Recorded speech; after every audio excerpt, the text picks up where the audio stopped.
చూస్తున్నాం కదా పిల్లల మరి అంటే పిల్లలతో ఒక అద్భుతంగా ఈరోజు కంప్యూటర్లు లేకపోతే ఇలా వీడియో గేమ్స్ ఆ గేమ్స్ నిజంగా పిల్లలు ఇక్కడ ఎంత సంతోషంగా ఎంత సహజంగా ఉన్నారు.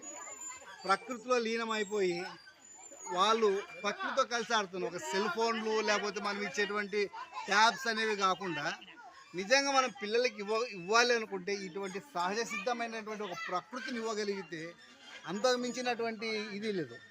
మనం ఏ రోజైతే ఈ నేచర్కు మన పిల్లల్ని దూరం చేస్తామో ఆటోమేటిక్గా వాళ్ళ ఎదుగుదల నిలిగిపోతుంది. దయచేసి మీరు పిల్లలకి మీ సెల్ ఫోన్ ఇవ్వడం కంటే ఇటువంటి సహజ సిద్ధమైన ప్రకృతిలో మీ పిల్లలు ఆడించండి. ఈరోజు గోడలకు పరిమితమైనటువంటి ఆ జిగ్గ బొమ్మలు కావచ్చు, పులుల బొమ్మలు కావచ్చు, బటర్ఫ్లైస్ మనం ఎప్పుడూ చిన్నగా ఉన్నప్పుడు చూస్తాం, ఈరోజు చూడగలుగుతున్నామా? కాబట్టి మనం ఏదో ఒక 10 రూపాయల టికెట్ పెట్టి వచ్చాము, 20 రూపాయల టికెట్ పెట్టి వచ్చాము, కాసేపు ఆడుకున్నాం కాదు. మీలో ఉన్నటువంటి ఆ చిలిపి చేష్టలు మీ పిల్లతనం బయటపడుతుంది.